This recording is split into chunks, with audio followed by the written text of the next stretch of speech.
The elevator door slid shut before Marcus could stop it. He had pressed the wrong button. He knew it the second his thumb left the panel. Floor 14. The executive floor. A place his work boots had never touched in 3 years of working at Harlow Financial Tower. But the service elevator had been out since 6 in the morning. A thick yellow maintenance tape stretched across its doors like a warning he had already accepted and moved past. Because what choice did he have? He had orders to complete. A broken mop handle tucked under one arm. A steel lunchbox in his other hand. The one with the blue Triceratops sticker peeling at one corner.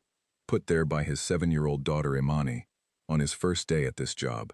Back when she still thought maintenance work at a tower downtown was the most exciting thing a person could do with their life. He had not corrected her. The elevator moved up smooth and fast, the way executive elevators do, like they have something to prove. Marcus stood in the center of it, looking at himself in the polished steel doors. His reflection stared back at him. Work uniform, slightly dusty on one knee, gray at his temples now, more than last year. A face that had learned to stay neutral in spaces where he was not expected. The doors opened on 14. The hallway was quiet, carpet that swallowed sound, low lighting that made everything feel like the inside of an expensive watch. He stepped out slowly, reading the numbers on the doors, looking for a maintenance closet, a utility room, anything that would make his presence on this floor make sense if someone walked past and looked at him the wrong way. There was a door at the far end, slightly ajar. He could see a light inside, a pale gold glow. He walked toward it, not because he was curious, because the floor plan he had been given that morning showed a supply closet near the east corridor, and this was east, and he needed to return a broken piece of equipment and log it in the system before noon, or his supervisor would ask questions he did not want to answer on an already difficult day. He pushed the door open 2 inches, 3, and then he stopped. Because through the narrow gap, past a partition screen that had not been fully pulled shut, he saw Catherine Harlow. He knew who she was. Everyone in the building knew who she was. Her photograph was in the lobby. Her name was on the building directory in raised silver letters. She was the chief executive officer of Harlow Financial, a company that managed more money than Marcus had ever thought about in his entire life. He had seen her once before, from a distance, walking through the lobby with 4 people around her talking at the same time. She had not looked at anyone who was not in that circle. Now she was standing near a tall mirror, her back half turned, in the process of changing out of a formal gown after what the building calendar listed as a charity gala that had ended an hour earlier. She had not heard him. The partition was there for privacy, but it had not been pushed all the way shut, and the door had been left open, and Marcus Webb had walked in because he was looking for a supply closet, and the floor plan said East Corridor, and sometimes the worst moments of your life arrive with no warning, and no music, and no slow motion. He stepped back. His shoulder hit the doorframe. The sound was small, but it was enough. Her head turned. 1 second, maybe 2. Their eyes met across the room, across the partition, across every possible line between their 2 lives. Then Marcus pulled the door shut. He stood in the hallway with his back against the wall and his lunchbox in his hand and the broken mop handle under his arm, and he did not run. He stood there and breathed, once, twice, slow and deliberate, because running was the one thing he knew would make this story worse. Running would turn an accident into something that looked like intention. Running would make his face the face of a man who had done something and fled, and Marcus Webb had spent enough years in this world to understand how quickly a story about a man like him could be rewritten by the people who had more power to write it. He stood still. He waited. 30 seconds later, the door opened again. A woman in a sharp gray suit stood in the frame. She was not Catherine Harlow. She was younger, with a short professional haircut and a tablet in her hand, and she looked at Marcus with an expression that he could not read, which was often the most dangerous kind. She said his name. Not a question, a statement, like she already knew it. He said yes. She told him not to go anywhere. She told him someone would come speak to him in the morning. She told him he should go back to his regular duties for the rest of the day. He nodded. He walked back to the elevator. He pressed the button for the basement level, where the supply room was, where the floor plan had been trying to send him all along. On the way down, He looked at the Triceratops sticker on his lunchbox. Imani had pressed it on carefully, taking her time, smoothing the edges down with her small thumb. She had said it was for good luck. She had said dinosaurs were the strongest animals that ever lived, and that anyone who carried one would be protected. He had not told her that dinosaurs went extinct. He had not told her a lot of things. The elevator reached the basement. The doors opened.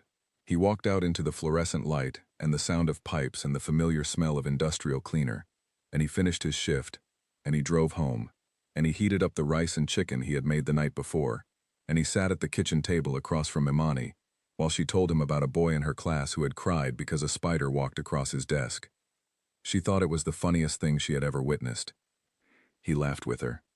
He did not tell her about the elevator. He did not tell her about floor 14. He did not tell her about standing in a hallway with his back against the wall, choosing stillness over survival instinct, because some lessons you learn when you are young and poor, and moving through a world that is watching you for the wrong reasons. He tucked her in at 9. He sat on the edge of her bed after she fell asleep and looked at her face, the way her eyelashes rested against her cheek, the way her chest rose and fell, easy and trusting. She had no idea what her father had walked into today. She had no idea what it might cost him. He went to bed. He did not sleep. Morning came the way bad mornings do, too fast and too bright. Marcus dressed carefully. He pressed his uniform. He polished his boots. Not because he thought appearance would save him, but because appearing like a man who had nothing to hide was the only argument he had available. He arrived at work 30 minutes early. At 7:45, a different woman came to find him. Older, calmer, the kind of calm that is practiced over years. She introduced herself as Helen Drake, assistant to the chief executive. She said Ms. Harlow would like a word. She said it like it was a minor administrative matter. She said it like people were called to the executive floor every morning to have a word with the chief executive officer. Marcus said nothing. He followed her to the elevator. He pressed no buttons this time. Helen Drake pressed them. He watched the floor numbers climb. 14 again. Different hallway this time. A conference room with glass walls and a long table, and a view of the city that made everything outside look small and manageable. Catherine Harlow was already seated at the far end. No team around her today. No circle of people talking at once. Just her, with a cup of coffee and a folder she was not reading, and a stillness that told Marcus she had been sitting there thinking for a while. Helen Drake placed a chair across the table. Marcus sat. He put his hands flat on the table. Still. Visible. Catherine Harlow looked at him for a moment, not the way he had expected to be looked at, not with anger, not with the particular cold expression of someone deciding what to do about a problem. She looked at him like she was measuring something. She said, "Why did you not leave?" He had thought about this question at 2 in the morning. He had thought about every possible answer. The true one, the safe one, the complicated one that was both at once. He said, "I have a daughter watching." She looked at him. He did not explain. He did not add to it. He let it sit there between them, those 5 words, because they were the truest thing he had, and they either made sense to her, or they did not. A long moment passed. Catherine Harlow closed the folder she had not been reading. She said she was not calling security. She said she was not filing a report.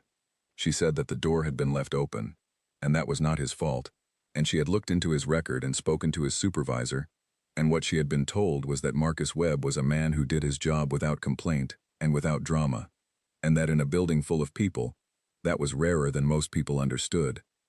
Then she said something he had not expected. She said there was a facilities manager position opening, junior level, training included, full benefits. It would double his current salary. He looked at her. She looked at him. He asked if this was a joke. She said no. He asked if there was a catch. She said the catch was that he would have to work twice as hard as anyone who expected the position, because some people in the building would look for reasons to say it was given, rather than earned. He understood what she meant. He said he would take it. Helen Drake was called back in. Papers were signed. A start date was set. Marcus Webb walked out of that conference room with a new job title on paper, and the same polished boots he had walked in with, and he took the elevator back down to the basement level where his old workspace was. and he cleaned out his locker, and he sat for a minute on the wooden bench by the lockers, alone, in the fluorescent light, with the broken mop handle leaning against the wall. He picked up his lunchbox. The Triceratops sticker looked back at him. He thought about Imani's voice when he had told her dinosaurs were the strongest creatures that ever lived. She had added, and the smartest. He had not corrected her on that either. He called his mother from the parking garage before he drove home. She answered on the second ring, the way she always did, as though she had been expecting him. He said, "Something happened today."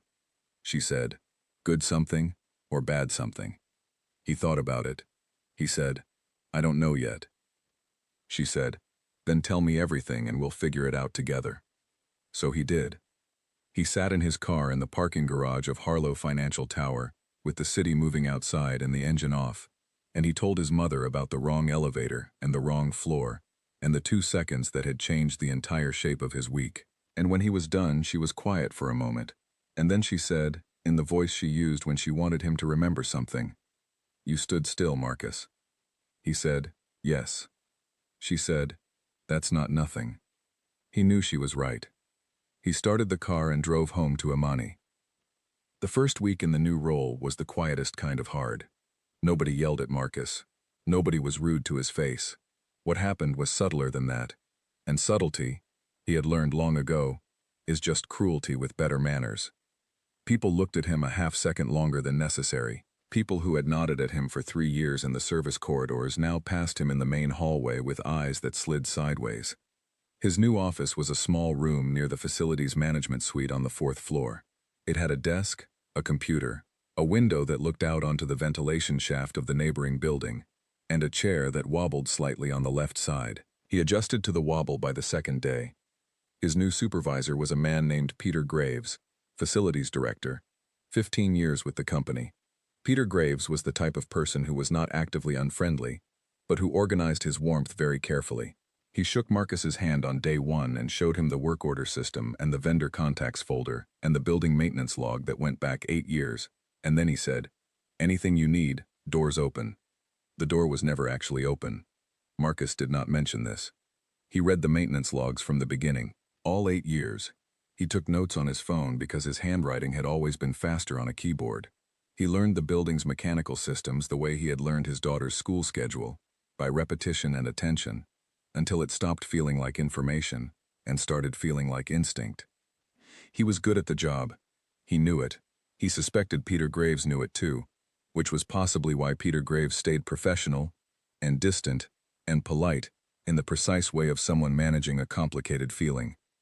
By Wednesday of the second week, Marcus heard the first version of the rumor. He heard it indirectly, the way these things travel, through a facilities assistant named Donna who sat 2 desks over and who had the particular quality of not being able to prevent her face from reacting to things she thought people could not see. She was on a call, turned slightly away, and Marcus was working through a vendor contract when he heard his name, and then the word elevator, and then a laugh that she covered quickly with her hand. He kept his eyes on the screen. He kept his expression exactly where it was. He went home that night and helped Imani with her multiplication tables and made grilled cheese sandwiches and watched 20 minutes of a cartoon about a dog who drove a fire truck, and when Imani fell asleep on the couch, he carried her to her bed and stood in her doorway and thought about Donna's covered laugh. He thought about every story that started with a man in the wrong place. He thought about how those stories ended. In the morning, he pressed his uniform, polished his boots, and went back. By Friday, the version of the rumor he heard was larger. Someone told someone who told Marcus's contact in the building maintenance crew, a man named Calvin Reed, who was the kind of friend you earn through years of shared coffee and shared silence. And Calvin told him after hours in the parking garage in the quiet way of someone who wants a person to be prepared. Calvin said, "Brother, people are saying things." Marcus said, "I know." Calvin said, "About you and Miss Harlow." Marcus said, "I know that too." Calvin said, "You need to be careful." Marcus said, "I am being careful. I come in early and I do the work and I go home to my daughter." Calvin looked at him. Marcus looked at him back. Calvin said, "That might not be enough." Marcus knew Calvin was right. He also knew that careful was not the same as scared, and he was not going to be scared into performing some version of himself that made other people comfortable. He had been doing that his whole life. He was 38 years old and his body was tired from it. The rumor took on a new shape the following week. An HR memo appeared in everyone's inbox titled Professional Conduct in Shared Facility Spaces. It was written in the particular language of HR documents, which is the language of implication dressed as policy. It did not mention any names. It did not have to. 2 days after the memo, one of the senior building managers, a man named George Elliott, who had worked at Harlow Financial for 11 years, and who had 3 framed photos of himself at the company golf day on his office wall, stopped Marcus in the corridor outside the facilities suite and told him, with the particular smoothness of someone who has rehearsed the thing they want to say, that some of the senior team felt it was important for the new hires to understand the culture of discretion at this level of the company. Marcus looked at him. George Elliott smiled in the way of someone who thinks smiling makes things easier. Marcus said, "I understand the culture of discretion perfectly." George Elliott nodded and walked away. Marcus stood in the corridor for 1 second before continuing to his office. 1 second is enough time to decide who you are. He had already decided, a long time ago, in rooms colder than this one. That same week, on a Tuesday, he was eating lunch alone in the 4th-floor break room. He had taken to eating there instead of the main cafeteria, because it was quieter, and the coffee machine was older and less popular, and the light came in sideways from a narrow window, and on good days hit the table at an angle that reminded him of his mother's kitchen on Saturday mornings. He was reading through a vendor proposal on his phone and eating a sandwich Imani had helped him make the night before, which meant one half had far too much mustard, because she was at an age where mustard was her primary creative outlet. Catherine Harlow walked in. Not with anyone, no assistant, no circle of voices, just her, in a charcoal blazer, carrying an empty coffee mug. She went to the machine. She filled 2 mugs. She walked to the table. She sat down across from him. She did not ask if the seat was free. She did not make a comment about it being a small world. She sat down and wrapped her hands around her mug and said, "How is it going?" Not a question. The way she said it, more like a thing she already partially knew the answer to and was giving him the space to fill in the rest. He said, "It's fine." She looked at him. He said, "It's harder than I expected. Not the work." She nodded once, slowly. He said, "The work is fine. I'm good at the work." She said, "I know. Peter Graves sent me his review of your first 2 weeks. He was not expecting that." She said, "He used the word thorough 4 times in 3 paragraphs." He said, "Peter Graves doesn't seem like a man who repeats himself." She said, "He is not." A moment passed. The coffee machine made a small internal sound, the sound of something heating. She looked at his lunchbox. The Triceratops sticker. She said, "What is that?" He said, "My daughter's. She puts them on things she wants to keep." Catherine Harlow looked at the sticker for a moment. Something moved across her face and was gone before he could read it. She said, "What's her name?" He said, "Imani." She said, "That's a good name." He said, "Thank you." She stood, took her coffee, and walked out of the break room without looking back. No goodbye, no closing statement, just the absence of her, which had its own particular weight. Marcus sat with the half-mustard sandwich, and his phone, and the vendor proposal, and the sideways light came in the narrow window and hit the table, and he thought, she did that on purpose. Being seen having coffee at the same table as him, in a building full of people watching him for the wrong reasons, the chief executive officer sat down across from him in a room where anyone could walk in, and she did not leave quickly, and she did not pretend it was accidental. He did not know yet if she had done it for him. He did not know yet if she had done it for herself. He thought it might have been both. He thought about calling his mother that night and telling her what had happened, but when he got home, Imani wanted to show him a drawing she had made at school, a picture of him at work in his new office, which she had drawn as a very large room with a skylight and a plant, and Marcus sitting at a desk the size of a swimming pool, wearing what appeared to be a crown. He asked about the crown. She said, "That's because you're the boss." He said, "I'm not the boss." She said, "You will be." He put the drawing on the refrigerator with a magnet shaped like a pineapple. He made dinner. He helped with homework. He turned off the lights. He sat at the kitchen table after Imani was asleep and looked at the drawing. He thought about a woman in a charcoal blazer sitting down across from him in a room where anyone could walk in. He thought about the fact that the rumor had not stopped. He thought about the fact that he had come in early every day and done the work and gone home, and he was still standing in the middle of a story other people were writing. He looked at the drawing for a long time. Then he turned off the kitchen light. He still had work in the morning. There are things a building tells you when you know how to listen. Not in any dramatic way, in the way of small signals that add up. A hallway that gets quieter as you walk through it. A meeting invitation that arrives one person short. A friendly face that suddenly finds a reason to look at its phone when you appear around a corner. Marcus Webb had spent 3 weeks learning his new job, and he had spent those same 3 weeks learning something else without meaning to. He was being watched. Not by any one person. By the building itself. By the collective awareness of a place that had made up its mind about him before he had the chance to offer a different version. And the thing about being watched is that it changes how you move. It makes every action heavier than it should be. It turns ordinary things into things that need to be justified. He signed off on a routine vendor payment and double-checked it 4 times. He sent a work order and read it back to himself before he pressed send. He arrived early and stayed late and documented everything and kept his door open. Even when the quiet of the 4th floor at 7 in the morning was the only time he felt like he could breathe all the way. He called it invisible armor. The phrase came to him one morning in the car before he walked into the building. He thought about mentioning it to Calvin, but Calvin was dealing with his own pressures, and Marcus did not want to add to them. He mentioned it instead, carefully, to his daughter, without the context, one evening, when she was complaining that she had to do a presentation in class and did not want anyone to look at her while she talked. He said, "You put on your invisible armor and you walk up there like the armor is the most normal thing in the world." She said, "What does invisible armor feel like?" He thought about it. He said, "It feels like knowing what you're worth even when the room hasn't figured it out yet." She thought about that for a second. She said, "That sounds tiring." He said, "It is." She said, "Do you wear it?" He said, "Every day." She nodded with the gravity of a 7-year-old who has stored something away for later. He hoped later would be a long time coming for her. At the office, the work continued, and it was good work.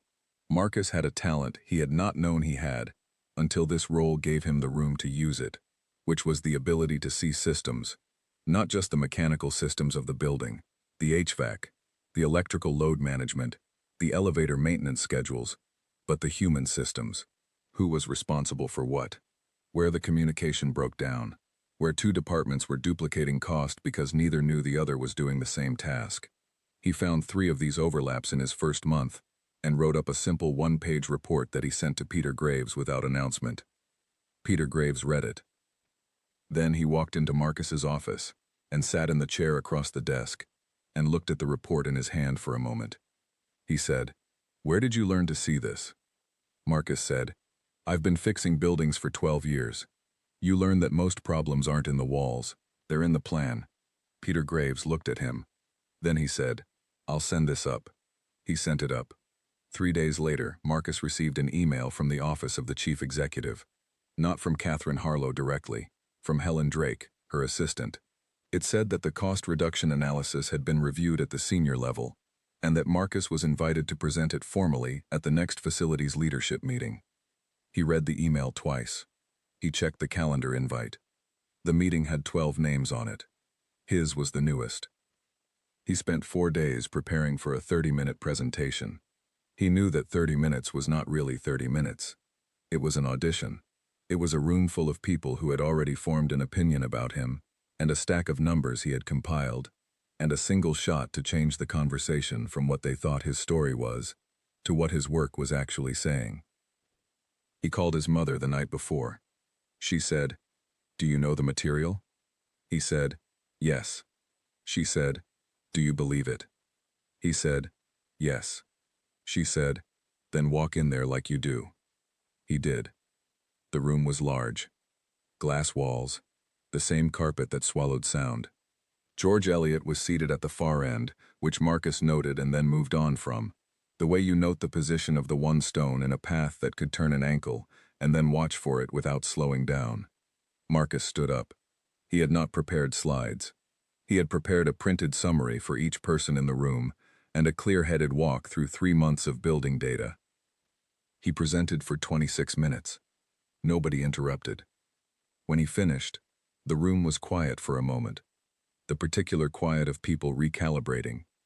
Then a woman named Patricia Owen, the head of senior operations, asked 3 sharp questions in a row, the kind that are not hostile but that have no patience for an unprepared answer.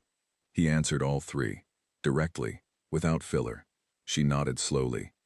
Peter Graves said he thought the 3rd recommendation needed more vendor quotes before it could be actioned. Marcus agreed and said he had already sent the request to 2 vendors and expected responses by end of the week. Peter Graves looked at him with the particular expression of a man revising something internally. George Eliot said nothing during the meeting. He was cordial afterward in the way of people who are storing information they have not yet decided how to use. Marcus drove home that night feeling something he had not felt in a long time. Not excitement exactly. More like the satisfaction of a door staying open that someone has been slowly trying to close. He told Imani her presentation trick had worked. She asked which trick. He said, "The invisible armor one." She grinned. She asked if she could have ice cream even though it was a school night. He said no.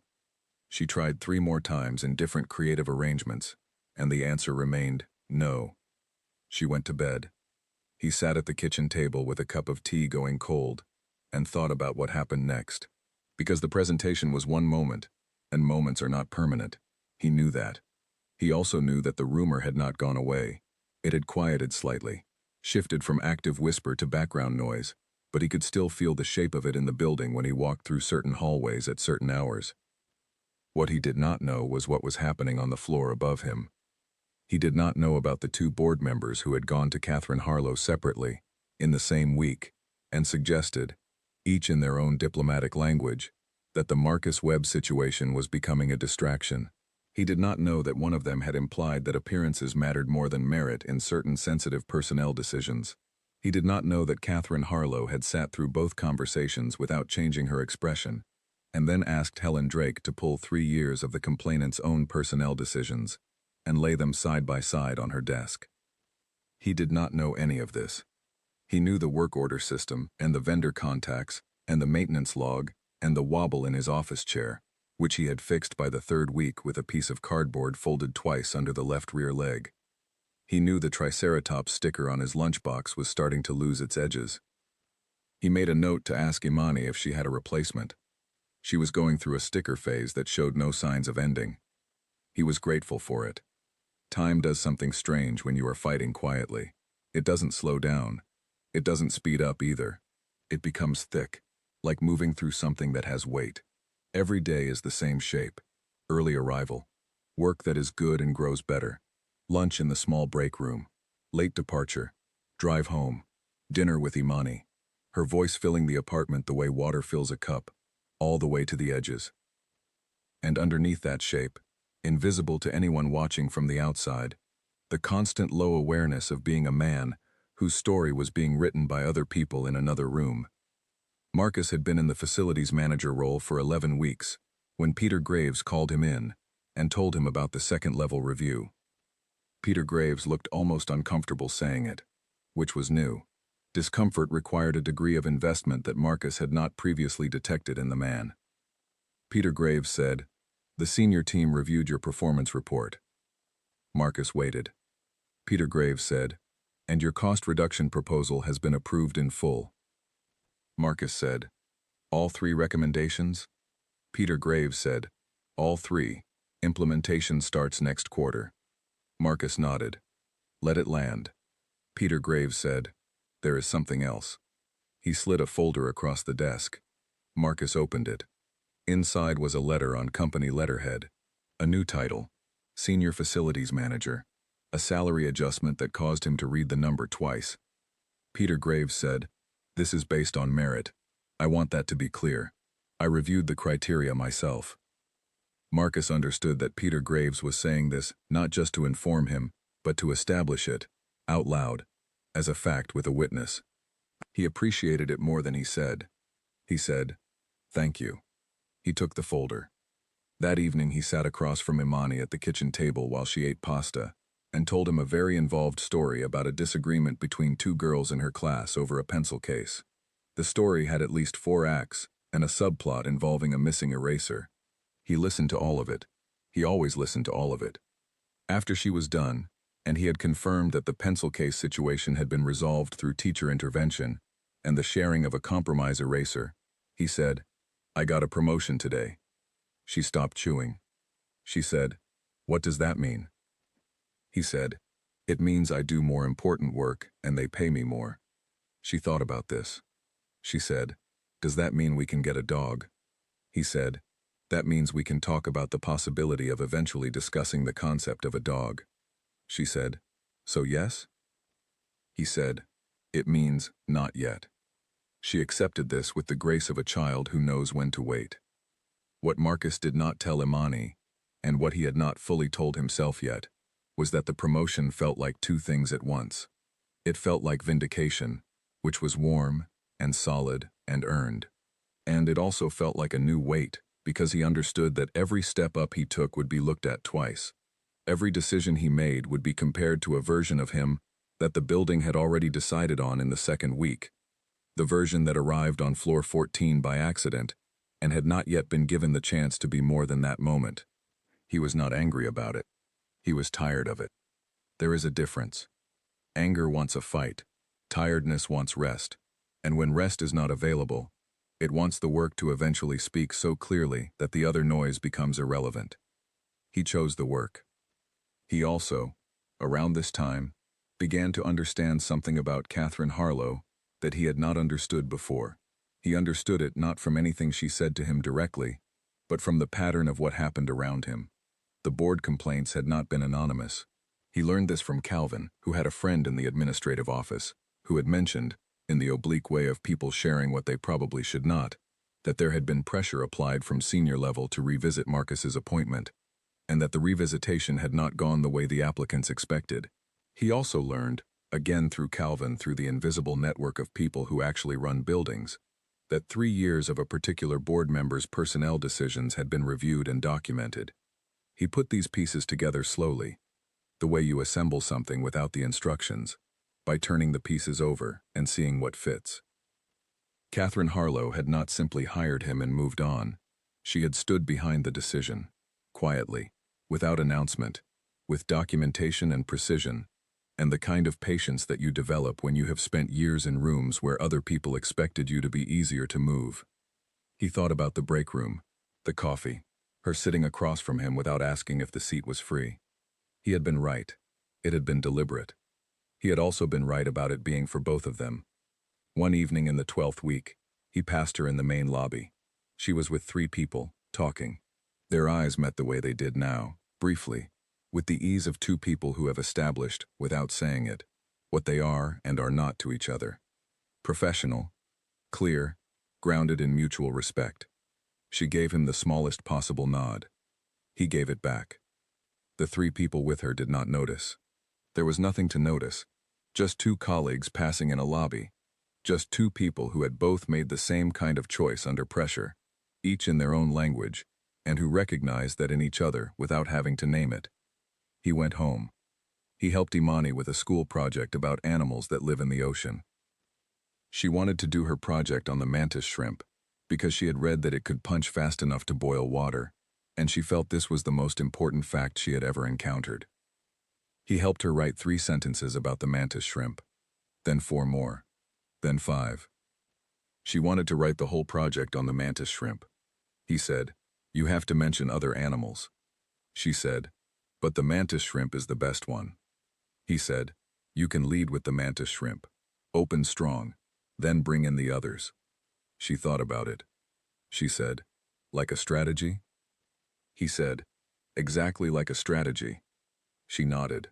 She began to write. He watched her small hand moving across the paper and thought about invisible armor and open elevators and wrong floors, and the particular kind of courage that has nothing to do with not being afraid. He thought about choosing to be still, when every instinct says to run. He thought about Imani's voice when she told him things like they were obvious. Like of course dinosaurs were the smartest. Like of course you'll be the boss. Like of course a mantis shrimp is the most important animal in the ocean. Like the world was a place where the obvious answer was always the correct one, and you just had to be patient enough to say it out loud. He thought about how, when you have a child, you do not get to perform despair. You do not get to let the difficult things shrink you all the way down, because they are watching. Not always literally, but always in the way that matters. In the way where the version of yourself you choose on hard days becomes the version they learn from. He had not always been good at that. He was trying to get better. He reached over and helped her spell the word bioluminescent. She said it was a very good word. He said, "It really is." 14 months. That was the distance between the wrong elevator and the morning Marcus Webb walked into the Harlow Financial Tower as its director of operations. The badge had changed. The title on the door had changed. The office had moved from the 4th floor to the 7th, a room with a window that looked out on the actual city, instead of a ventilation shaft, though sometimes he missed the ventilation shaft with a warmth he could not entirely explain. What had not changed was the dinosaur sticker. Blue Triceratops. Imani had replaced the original one, which had finally given up and peeled away completely, with a new one she had chosen herself at the drugstore.